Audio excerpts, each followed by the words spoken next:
What's going on, guys? Welcome back to RC Everyday. So I've been wanting a crawler, a serious crawler, not a scale crawler, not a trail truck. I don't really have anything that fits that bill anymore. Got rid of all that, and I got this Vanquish VS410 Phoenix Portal kit on a trade deal, really good deal. So I've been gathering things for it slowly, spending tremendous amounts of money. No, I had these trail wheels for a while. I figured, why not? I don't have any other crawler type wheels. I bought this Reef's Raw 500 a couple years ago, actually, at USTE from Reef. Just, thinking eventually I'm going to build a serious crawler. So I went down to Shaka Hobbies the other day, my local shop here in White House, Texas. And everybody's building these right now because they had a big sale recently. So this is the motor and stuff that they recommended for it. One of the Fusion motor ESC combos, 2300 kV. It's expensive, spending money, but it's neat. It's all one piece, so that's one less thing we got to worry about. Yeah, don't know what kind of battery connector or anything this has. Actually, I didn't think that far ahead. So we're just gonna start putting this together. I don't know how far we're gonna get in this video. I haven't put together a kit in quite a while. Not in love with the body on this. I don't know, it's too top heavy, but I don't know what's going to fit it until I put the chassis together. Don't know if I want to try to go a hard body route, or I just want to get like one of those sleek, pinched and dovetailed crawler bodies and do something that style. So again, that's been a while. I think the last actual crawler I put together was the SCX-10 Dingo. That's probably been 10 years ago. Put together lots of trail finders and Jalon 2s and RC 4-wheel drive stuff. Rebuilt the Sin trucks, but not a crawler. So let's see what we can get into. It's summer here in Texas, so I've got to do it in high speed so I can have the door open to the studio, have airflow going. It's just too hot to deal with. Sorry. But anything that pops up, everybody says this is a really easy kit to put together. Really well thought out, good instructions.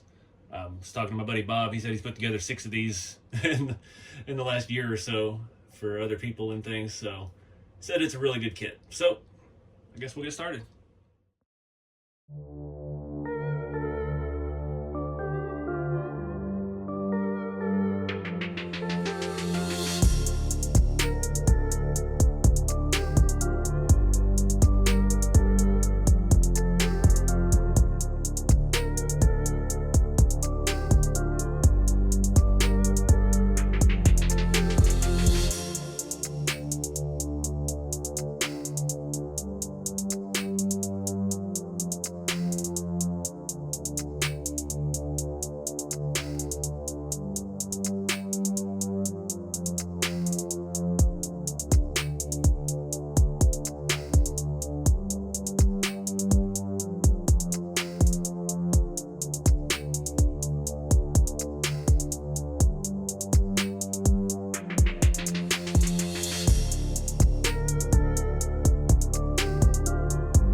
Alright guys, I've got this thing to a point, and I'm calling it right now. I need a servo horn. I don't have servos for the dig or the shift or anything like that. I'm not sure I really need all that. We'll see. I put these trio wheels on. I like how these go together. They kind of, it makes them easier to do. The way the spokes are part of the back half, not the front half, and it locks into the ring, and it's pretty good design. Overall, that transmission was a nightmare.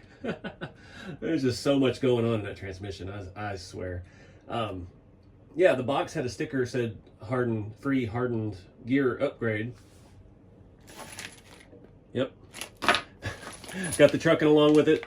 Did not even think about it when I got to it. And the hardened gears were in an unlabeled bag, and I was just following the instructions. So I built it with the regular gears. I mean, they're all metal, and yeah, I don't think it'll be a an issue, but I'm not taking it back apart to do it. I gotta say though, I've always wondered why people were so into these Vanquish rigs, and it's a very well thought out platform. It's a different engineering style than a lot of things. The way the transmission goes together, it wouldn't have been how I'd done it, but it worked, and it's solid in the end. But yeah, the axles are beefy. The only thing on the axle that is not beefy is the plastic housing. Everything inside of it, the shafts, it's got brass tubes. The links on this thing are insane. I'm legitimately surprised at the quality of stuff that goes into these kits, and I understand more of the pricing of them now, because there's some good stuff. Didn't like doing the shocks. Never liked doing shocks. Those that was the last thing I did last night. It was like midnight, and kept losing the little eclipse, and yeah, it was a mess. Luckily I have some, so I was able to replace the ones that are vanished into the carpet. Again, I'm not a big Portal fan, but you know, I want a capable crawler, and I know this is going to be it, and it was for the price I got. Absolutely no way to beat it. Got that Raw 500. Like I said, I don't have a servo horn for it. I like how the shocks are configured where we got a little bit of droop right out of the box. Everything is jiving pretty good. I left all of the body stuff off. I put the inner fenders on and the radiator, did the battery tray and all that, but I left off the body specific parts and the rear cage and all that. I don't know yet what I'm going to do with this. I would like to try on some bodies. I don't know if I really have anything that's going to fit. I mean, we've got Hilux and stuff laying around, but let's take a look at some of that real quick before we wrap this video up. So obviously that's a little short. So I'm surprised how wide this is. I'm glad I didn't put the other pieces on, because that was even wider. That definitely won't jive quite right. We'd have to play with the wheelbase maybe. I don't know. Let me see what else I can find. Well, that's really all I got. The Chevy short bed fits the wheelbase pretty well, but I don't know. It'd have to get in the way of the dash. We'd have to hack some of this. We'd have to cut the bed floor, which that one's already cut, but I don't know what I'm going to do with it. I really want, it sounds weird, I'm going against the grain. I really want to do Lexan, because I want a capable crawler. That's, you know, it's one thing I don't have. All I have are scale trucks, detailed interiors, engine bays, stuff like that. I really want to kind of stick to the formula for a crawler. So, I don't know. We got something to look at in the next video. I've got the Quick Run Fusion Pro in here. It's kind of neat, all in one. It's going to be my first time trying that out. About the time I got to the transfer case, I realized I needed to reclock the motor, so the wires come out on this side instead of over there with the drive shaft. And put the little gear shift on the transmission. Just, you know, why not? They give you scale stuff, use it. I really like the inner fender setup. I didn't do the rock lights or none of that. Yeah, it's an interesting kit. I've got everything locked out. Not gonna do the servos probably. We'll see. But I think that wraps it up, guys. It's been a long day and a half. I'm beat from standing in here putting this thing together, so I'm gonna wrap it up here. I really like the design now. I like the motor down low like this. It's got its own skid plate. The engineering of the chassis, I have a lot of respect for whoever designed that. It's a very nice design. Everything's real tight tolerance. I like it. And the quality of stuff is just phenomenal with it. So we'll see where this one takes us. But we'll wrap it up, guys. Keep it scale. Get out there and do something with the hobby. And I'll see y'all in the next video.